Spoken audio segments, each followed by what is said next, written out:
बच्चों, मैं अभिषेक Maurya, Dulari Devi Vidyavati inter college. आज की वीडियो में हम लोग पढ़ेंगे क्लास 10th का फिजिक्स।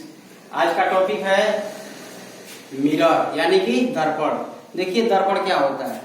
दर्पण सभी लोगों के घर पे दर्पण होगा, जिसमें हम लोग सुबह सुबह नहा धोकर फ्रेश होकर अपना चेहरा देखते हैं और तैयार होते हैं जिसके सामने खड़े होते हैं। दर्पण, ध्यान से देखिए दर्पण आखिर होता क्या है। हम लोगों को फिजिक्स में पढ़ना है दर्पण के बारे में।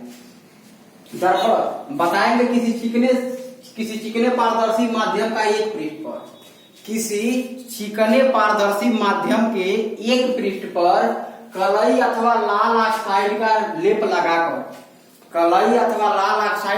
लगाकर दूसरे पृष्ठ को परावर्तक पृष्ठ बना दिया जाए तो इस प्रकार प्राप्त निकाय को दर्पण कहते हैं। दर्पण किसे कहते हैं, ध्यान से सुनिए।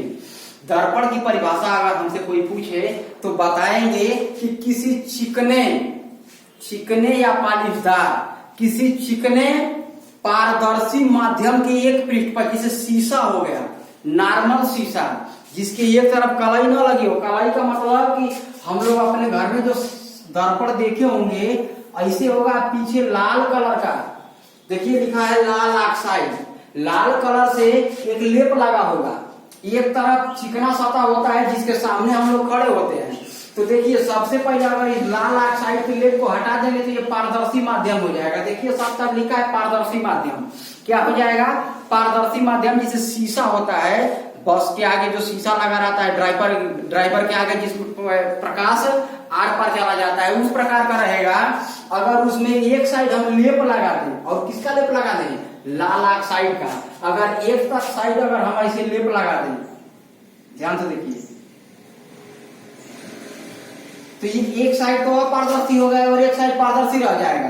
पारदर्शी का मतलब कि ये एक साइड अपारदर्शी हो गया, मतलब प्रकाश आएगा तो इससे पार नहीं हो पाएगा। पहले क्या था, पहले इसे था नॉर्मल, क्या था नॉर्मल। जब ये शीशा था प्रकाश आता था, पार हो जाता था। लेकिन जब हमने लेप लगा दिया तो प्रकाश ऐसे आएगा तो पार नहीं होगा। कुछ भाग इसमें रह जाएगा, बाकी भाग इसी पे क्या हो जाएगा, परावर्तित हो जाएगा। कहने का मतलब ये कि परिभाषा में भी लिखा गया है कि यदि किसी चिकने पारदर्शी माध्यम के एक पृष्ठ पर लेप लगाकर दूसरे पृष्ठ को परावर्तक पृष्ठ बना दिया जाए। परावर्तक पृष्ठ का मतलब ये कि जहां से किरणें परावर्तित हो। कौन सी किरणें, प्रकाश की किरणें। परावर्तक पृष्ठ का मतलब ये है कि जहां से किरणें क्या हो, परावर्तित हो। किसकी किरणें, प्रकाश की किरणें। मान लीजिए, ध्यान से सुनिए, हमने इस पे लेप लगा दिया, अब प्रकाश की किरण इधर निकलेगी नहीं। अगर मान लीजिए ऐसे कोई प्रकाश की किरण आ रही है, यहाँ टकराएगी, प्रकाश के परावर्तन में पढ़े हैं कि जितना आपतन कोण होता है उतना ही ये परावर्तन कोण हो गया, इधर ये निकल गया। मतलब अभी जो पृष्ठ बचा है वो किसकी भांति कार्य कर रहा है, परावर्तक पृष्ठ की भांति कार्य कर रहा है कि नहीं कर रहा है। तो इस प्रकार जो भी निकाय प्राप्त होगा उस निकाय को क्या कहेंगे, दर्पण कहेंगे। क्या कहेंगे, दर्पण कहेंगे। फिर से सुन लीजिए दर्पण की परिभाषा। दर्पण की परिभाषा अगर हमें बतानी है तो बिल्कुल शांत दिमाग से बताएंगे कि यदि किसी चिकने पारदर्शी माध्यम के एक पृष्ठ पर, किस पर, चिकने पारदर्शी माध्यम के एक पृष्ठ पर, तो मेन देखना क्या है, चिकना पारदर्शी माध्यम होना चाहिए, पारदर्शी माध्यम होना चाहिए। तो बताएंगे कि यदि किसी चिकने पारदर्शी माध्यम के एक पृष्ठ पर, कलई कहते हैं या लाल ऑक्साइड का लेप कह दीजिए, बताएंगे कि यदि किसी चिकने पारदर्शी माध्यम के एक पृष्ठ पर कलई अथवा लाल ऑक्साइड का लेप लगाकर दूसरे पृष्ठ को परावर्तक पृष्ठ बना दिया जाए। दूसरे पृष्ठ को क्या बना दिया जाए, परावर्तक पृष्ठ बना दिया जाए, तो इस प्रकार प्राप्त निकाय दर्पण कहलाता है। तो इस प्रकार जो हमें निकाय प्राप्त होगा वो क्या होगा, दर्पण होगा। ध्यान से देखिए, परावर्तक पृष्ठ का मतलब कि प्रकाश की किरणें आकर उस पृष्ठ से टकराकर परावर्तित हो। प्रकाश की किरणें उस पृष्ठ से टकराकर क्या हो, परावर्तित हो। जब यहाँ पर हम लाल ऑक्साइड का लेप लगा देंगे तो ये जो प्रकाश की किरणें आएंगी यहाँ से टकराएंगी और यहाँ से टकराकर क्या हो जाएंगी, परावर्तित हो जाएंगी। तो ये वाला पृष्ठ तो ऑटोमेटिक परावर्तक पृष्ठ हो ही गया।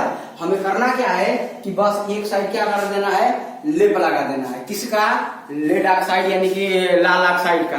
अब ध्यान से देखिए, अथवा इसको कलई कहते हैं। अब ध्यान से देखिए, दर्पण कितने प्रकार के होते हैं, दर्पण होते हैं दो प्रकार के। दर्पण कितने प्रकार के होते हैं, दर्पण दो प्रकार के होते हैं। कौन कौन से, समतल दर्पण और गोली दर्पण।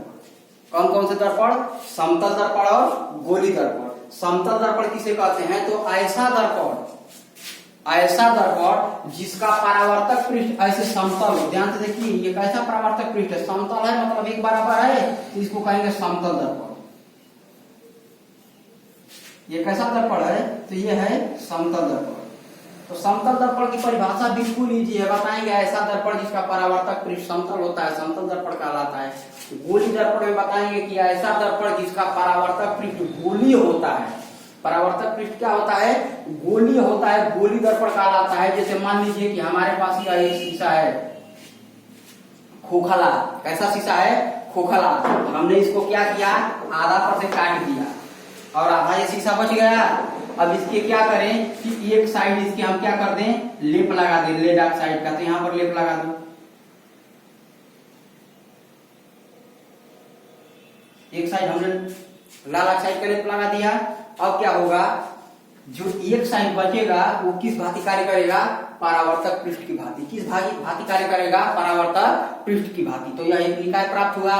चूंकि यह निकाय प्राप्त हुआ तो दिखा है कि ऐसा दर्पण जिसका परावर्तक पृष्ठ गोली होता है। तो ये परावर्तक पृष्ठ है ना, और ये कैसा है? गोल है कि नहीं है? गोल टाइप का है। तो इस प्रकार जो भी दर्पण होगा वो गोली दर्पण होगा।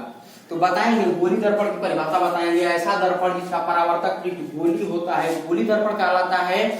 समतल दर्पण की परिभाषा बताएंगे कि ऐसा दर्पण जिसका परावर्तक पृष्ठ समतल होता है समतल दर्पण कहलाता है। और दर्पण की परिभाषा बताएंगे कि यदि किसी चिकने पारदर्शी माध्यम के एक पृष्ठ को, यदि किसी चिकने पारदर्शी माध्यम के एक पृष्ठ पर कलई अथवा लाल ऑक्साइड का लेप लगाकर दूसरे पृष्ठ को परावर्तक पृष्ठ बना दिया जाए तो इस प्रकार प्राप्त निकाय क्या कहलाता है? दर्पण कहलाता है। दर्पण दो प्रकार के, समतल दर्पण और गोली दर्पण। आज के वीडियो में इतना ही, धन्यवाद। हाँ सुनिए, गोली दर्पण भी होते हैं दो प्रकार के। गोली दर्पण होते हैं दो प्रकार के, एक होता है अवतल दर्पण और एक होता है उत्तल दर्पण, जिसको हम नेक्स्ट वीडियो में पढ़ेंगे।